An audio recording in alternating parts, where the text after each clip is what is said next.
Hello students, welcome to my YouTube channel Light of Knowledge and welcome to today's video. So आज की video में हम Indian constitution का part 3 कर रहे हैं. हमने पार्ट 1 और पार्ट 2 ऑलरेडी कर चुके हैं जहाँ पर हमने हिस्टोरिकल बैकग्राउंड के बारे में, evolution constitution, basically constitution in the making की बात की थी.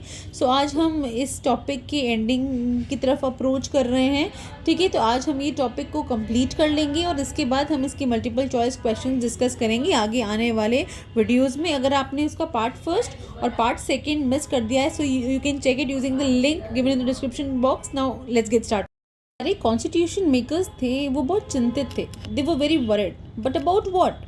कि ऐसा कुछ कॉन्स्टिट्यूशन बनाने के लिए जो सबके लिए कॉमन हो. तो कॉन्स्टिट्यूएंट असेंबली ने डिसाइड किया कि वो अलग अलग कमिटीज़ बनाएंगी और अलग अलग कॉन्स्टिट्यूशन टास्क को डील करने के लिए इन कॉन्स्टिट्यूशन मेकिंग.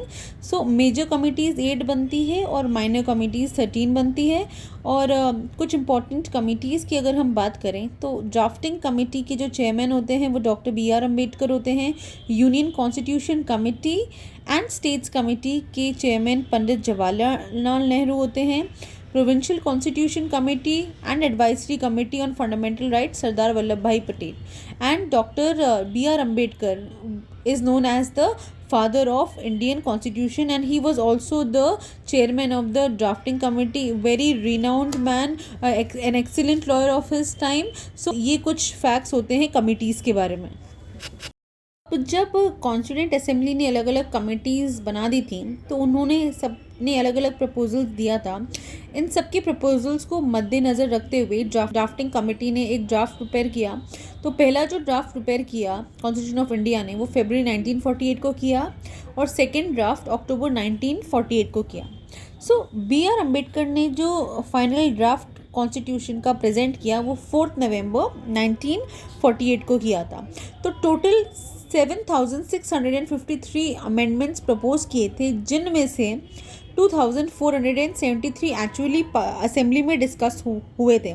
ठीक है, तो 26 नवंबर 1949 मोशन ऑफ द ड्राफ्ट जो था वो पास डिक्लेयर किया था. सारे प्रेसिडेंट और मेंबर्स ने उसको साइन किया था.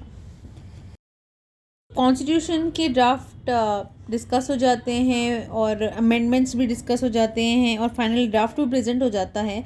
अब सिर्फ एक चीज़ बाकी है, कॉन्स्टिट्यूशन को इम्प्लीमेंट करना. बट यहाँ पर नेहरू जी बोलते हैं कि इसको इम्प्लीमेंट नहीं किया जा सकता है. बट ऐसा क्यों बोला उन्होंने ये याद दिलाया कि 1929 में लाहौर सेशन में जब पंडित जवाहरलाल नेहरू ही प्रेसिडेंट थे तो एक रेजोल्यूशन पास हुआ था जिसको बोला जाता था पूर्ण स्वराज रेजोल्यूशन. ये रेजोल्यूशन यहाँ पर बहुत इंपॉर्टेंट होता है बिकॉज यहीं से ही कांग्रेस ने अपना गोल चेंज किया था डोमिनियन स्टेटस से पूर्ण स्वराज. ठीक है, तो उनको कंप्लीट इंडिपेंडेंस चाहिए थी. तो इसी रेजोल्यूशन को मद्देनज़र रखते हुए पूर्ण स्वराज डे सेलिब्रेट होता था हर साल 26 जनवरी 1930. तो इसी के लिए कॉन्स्टिट्यूशन को फोर्स में लाना होगा तो 26 जनवरी 1950 को ही लाना पड़ेगा, उससे पहले नहीं ला सकते बिकॉज ऑफ दिस रेजोल्यूशन. फिर क्या बातें होती है कि 26 जनवरी 1950 को डेट ऑफ कमेंसमेंट भी कहा जाता है. तो जो मेंबर्स थे कॉन्स्टिट्यूएंट असेंबली के वो ऑब्जेक्शन कर रहे थे कि इसको क्यों नहीं इम्प्लीमेंट कर सकते हैं. तो उनको कंसीडर करते हुए कुछ जो ऐसे प्रोविजंस हैं कॉन्स्टिट्यूशन के दैट वो pertaining with citizenship, elections, provincial parliament, temporary और ट्रांजिशनल प्रोविंसेस, तो इन सब से रिलेटेड जो लॉज हैं वो फोर्स हुए 26 नवंबर 1949 को ही हो गए थे. बट जो रिमेनिंग पोर्शन था यानी कि जो मेजर पोर्शन था, द मेजर पार्ट, वो कॉन्स्टिट्यूशन का वो फोर्स में आता है 26 जनवरी 1950. तब इंडिया एक रिपब्लिक नेशन बन जाता है और गवर्नमेंट ऑफ इंडिया एक्ट अब एग्जिस्टेंस में नहीं होता है, इट बिकेम इन एग्जिस्टेंट. तो दो डेट्स इंपॉर्टेंट है, नवंबर 26 1949 यहाँ पर कॉन्स्टिट्यूशन अडॉप्ट होता है. ठीक है, और नेक्स्ट डेट है 26 जनवरी 1950 constitution came into force. So these 2 dates are very important. हमारा कॉन्स्टिट्यूशन का बनना एक बहुत बड़ी अचीवमेंट थी. बट उस अचीवमेंट के साथ साथ कुछ कॉन्स्टिट्यूशन को लेके कुछ चीज़ें ऐसी भी आती हैं जिसको बोलते हैं क्रिटिसिज्म. ठीक है, तो कुछ क्रिटिसिज्म हम डिस्कस करते हैं. कुछ लोगों ने इसको ये बोला कि ये एक रिप्रेजेंटेटिव बॉडी नहीं है, इसको किसी ने इलेक्ट नहीं किया. ठीक है, तो कुछ लोग बोले कि ये एक सोवरेन बॉडी नहीं है। तो किसी ने ये बोला कि बहुत ज़्यादा टाइम लग गया कॉन्स्टिट्यूशन को बनने के लिए। तो कुछ लोगों से हमें ये सुनने को मिला कि हमारे कॉन्स्टिट्यूशन में हिंदूज़ मेजॉरिटी में हैं। तो कुछ लोग बोलते हैं कि कांग्रेस मेजॉरिटी में है, और कुछ लोगों ने तो ये बोल दिया कि it is dominated by lawyers.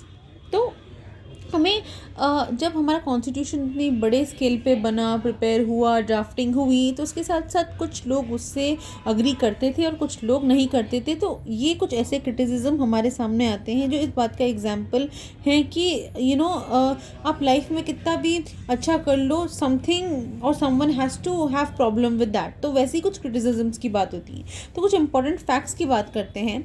तो एलिफेंट अडॉप्ट हो जाता है as a symbol of the constituent assembly. फिर जो हमारा ओरिजिनल कॉन्स्टिट्यूशन है वो हैंड रिटन है।